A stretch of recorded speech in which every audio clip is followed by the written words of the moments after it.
안녕하세요. 만나서 반갑습니다. 역사가 김영주입니다. 한중의 근대사 삼국지 제135부 사스마번의 고민 그리고 또 다른 선택이라는 주제를 가지고 오늘 여러분과 함께 할까 합니다. 1864년 11월 조슈번이 사국연합국에 의해 시모노세키 포대가 함락이 되자 에도 막부는 이제 조슈번의 숨통을 끊기 위한 최후의 일격을 준비하고 있었습니다. 그러면서 8월 달부터 이제 군을 결집시켜가지고 대략 이 무렵쯤 되면은 히로시마에 원정대가 파견이 돼서 거기에 사령부가 설치가 돼 있었다는 거죠. 이에 대해 사스마번의 국보인 히사미스는 이런 고민을 해요. 지난번 근문의 변 때처럼 공연히 막부 좋은 일만 해줄 수 없지 않냐? 그때 우리가 막부를 도와줘 놓고 딱히 얻은 이득이 없다. 그렇기 때문에 이번에는 뭔가 좀 다른 제3의 길을 모색을 해보자라고 판단을 하게 됩니다. 그래서 오쿠보 도시미치와 사이고 다카모리 이 두 사람을 오사카로 파견을 해가지고 여기가 이제 막부 직할령이잖아요. 그래서 에도 막부의 분위기를 정탐을 하도록 지시를 했죠. 다만 이게 정탐으로만 끝난 게 아니라 두 사람한테 사실상 전권을 위임을 했어요. 그래서 너네가 가가지고 현재 막부가 어떻게 돌아가는지 정세를 살펴본 다음에 판단을 해가지고 알아서 잘 처신을 하라는 거죠. 이에 오쿠보와 사이고는 오사카에 있는 가스 가이슈를 만나 조슈 정벌과 관련된 문제를 논의하게 되었다는 거죠. 하지만 불행하게도 이 무렵에 가스 가이슈는 자신의 처지가 급해가지고 조슈 정벌에 그다지 좀 신경 쓸 겨를이 없었어요. 왜 그랬냐면요. 가스 가이슈가 야심차게 추진했던 해군 조련소 여기에 하필이면은 누가 몰래 숨어들었냐면은 도막파, 조낭양이 지사들이 여기에 몰래 숨어들었었던 겁니다. 즉 여기서 기술을 빼가지고 자기들이 이제 번으로 돌아가서 뭔가 이제 도막 활동을 하려고 했던 거죠. 그렇게 해서 소위 말해서 이제 뿌락치러 왔던 애들인데 이게 걸렸어요. 자, 그러면서 이제 여기에 대한 책임으로 해군 조련소는 폐쇄가 돼버리고 가스 가이시도 곧 실각될 예정이었다는 거죠. 그래서 12월 무렵에 실제로 이제 실각을 당합니다. 다만 이제 이 조슈 정벌에 대해서 가스 가이슈는 어떤 견해를 갖고 있었냐면은 지금 이렇게 서세 동점이 이어지고 있는 그런 살벌한 국제정세 속에서 같은 일본인들끼리 싸우는 게 과연 이득이겠냐. 더군다나 조슈번을 정벌하는 데 들어가는 전비도 적지 않을 뿐만 아니라 그동안 일본이 서양 세력에게 뭐 배상금도 물고 서양 문물을 도입한다고 해가지고 이래저래 돈도 많이 쓰고 그랬잖아요. 지금 그런 상황이기 때문에 금전적인 여유가 그렇게 많지 않다라는 거죠. 더군다나 조슈번을 멸망을 시켰다 한들 지금 거기에 우글우글 거리고 있는 그 도막파 조상양이 지사들을 다 체포해서 처단할 수도 없다는 거예요. 분명히 놓치는 애들이 있을 텐데 얘들이 또 다른 쪽으로 퍼져나와가지고 오히려 더 골치 아픈 상황을 만들 수가 있다라는 거죠. 그래서 이 부분에 대해서 가스 가이슈는 조슈 정벌을 무력적으로 단행하는 것은 좀 아니지 않나라는 그런 다소 회의적인 견해를 보였다는 거죠. 비록 가스로부터 조슈 정벌에 대한 구체적인 정보는 듣지 못했지만 그 대신 가스 가이슈로부터 한 사람을 소개를 받게 됩니다. 그 사람이 누구냐면은 바로 그 유명한 토사번 출신의 사카모토 료마였어요. 드디어 이제 이분이 역사 무대에 본격적으로 등판을 하시는데 가스 가이슈는 이제 곧 폐쇄될 예정인 해군 조련소 출신의 학생들 아까운 인재들이니까 당신들이 그냥 데려가라 합니다. 더불어서 토사번을 대표하는 조낭양이 지사인 사카모토 료마를 오쿠보와 사이보에게 붙여줬다는 거죠. 참고로 료마는 사실 이제 도막 운동을 했던 그런 정치인이라기보다는 조금 더 뭐에 더 가까웠냐면은 당시 이제 사업가에 더 가까운 사람이었어요.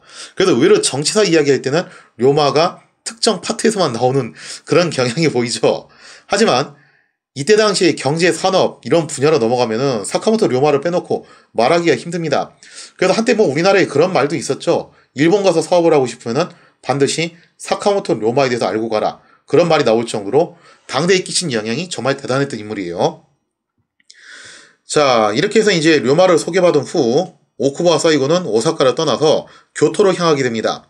왜 교토로 갔냐면은 그동안 사스마번과 오랜 교감이 있었던 뭐 정확하게 말하면 이제 떡값을 주고 받았죠.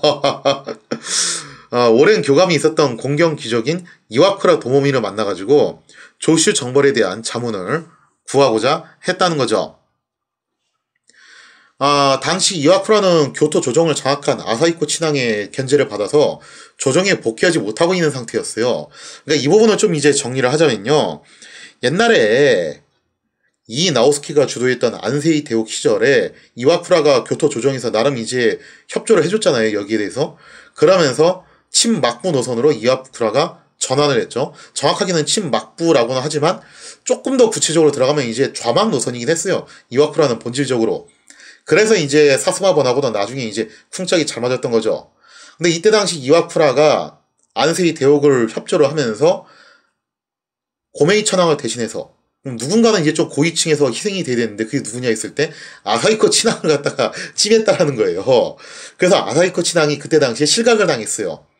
아사히코 친왕이 이제 절치부심하면서 복수의 칼날을 갈고 있었는데 그러다 중간에 이제 조슈원이 교토를 장악하게 되면서 이와쿠라도 이제 실각을 당하는 사태가 발생을 합니다. 그러다가 얼마 후에 아사히코 친왕이 8.18 정변을 통해서 다시 또 이제 권력을 장악하게 됐죠.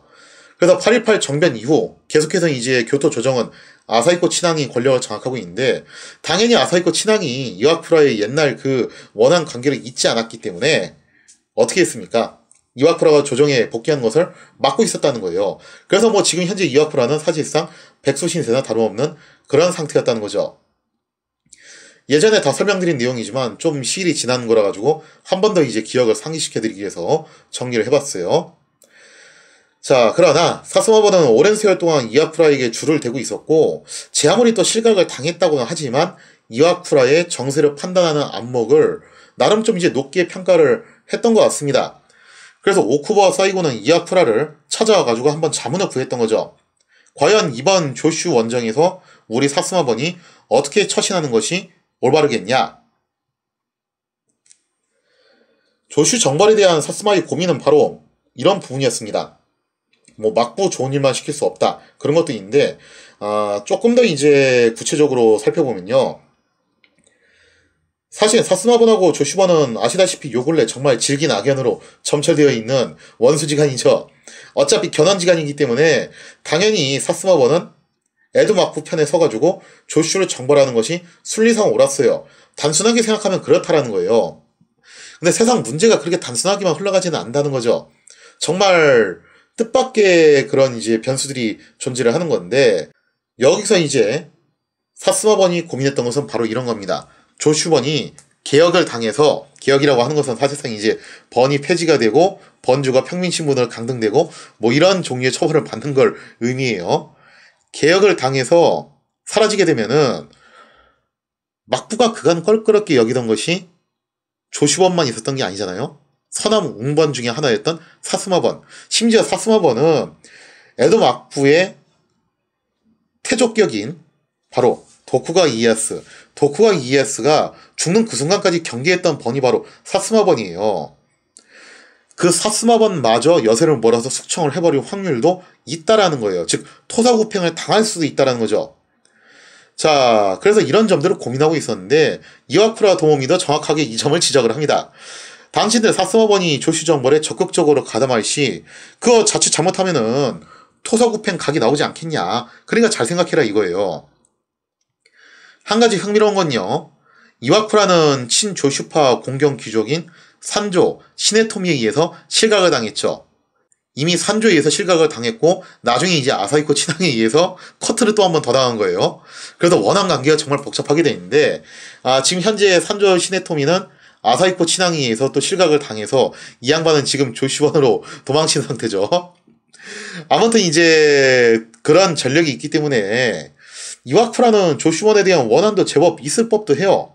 하지만 이와쿠라는 이런 판단을 내립니다. 아무리 내가 지금 조슈번하고 원한 관계가 있다 하더라도 지금 만약에 조슈번이 사라지게 되면은 그거 나한테 과연 이득이냐? 그 이해타산을 면밀하게 따져보자 이거죠.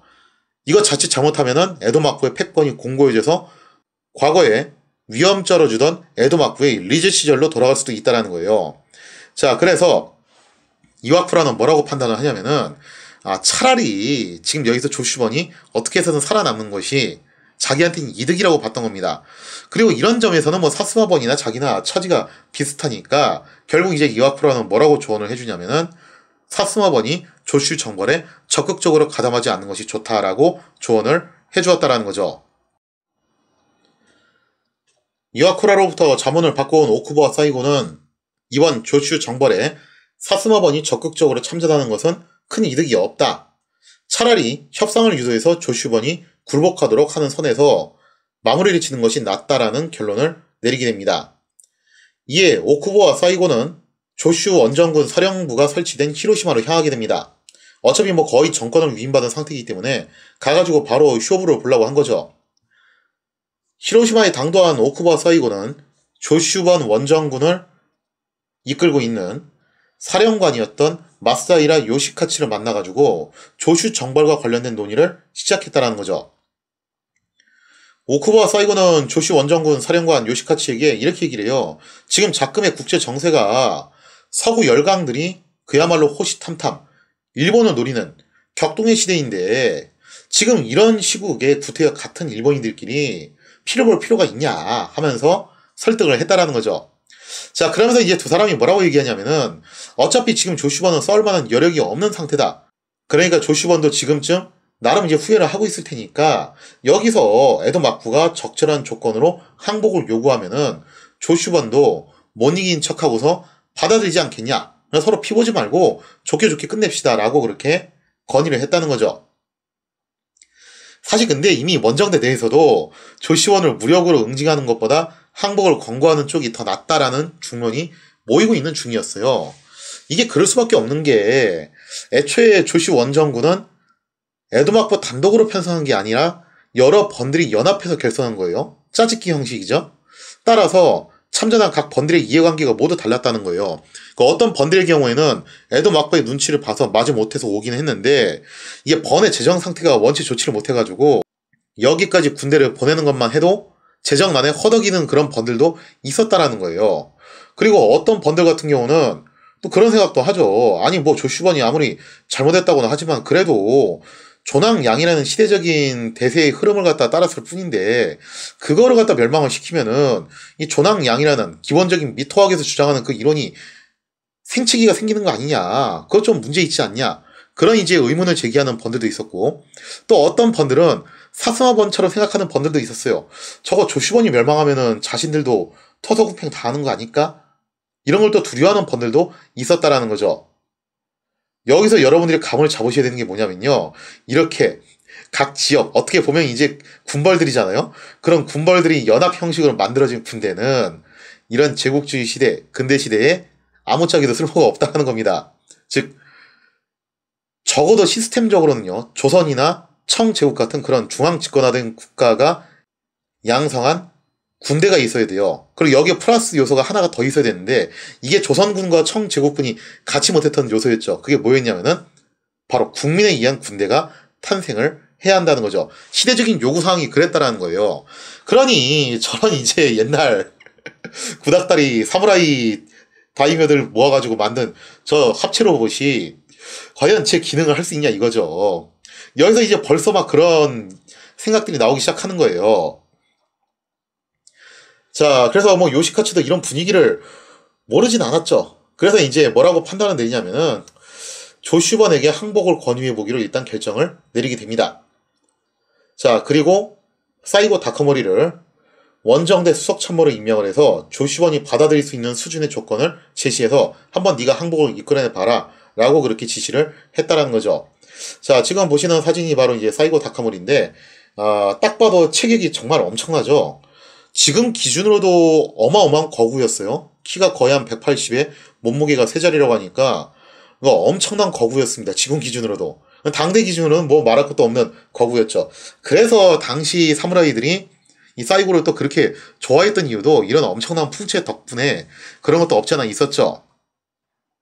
자, 수석 참모로 임명된 사이고는 원정대 사령부가 있는 히로시마를 출발해서 조슈번 인근에 있는 이와쿠니원으로 향하게 됩니다. 이와쿠니에 당도한 사이고는 조슈번에게 초회 통첩을 보내가지고 항복을 종용했다는 거죠. 적당한 조건으로 우리가 항복 받아줄게. 살려는 드릴게. 그러니까 어떻게 해라. 손들고 나와라. 말로 할 때 우리 그냥 곱게 끝내자. 이렇게 이제 제안을 했다는 거죠.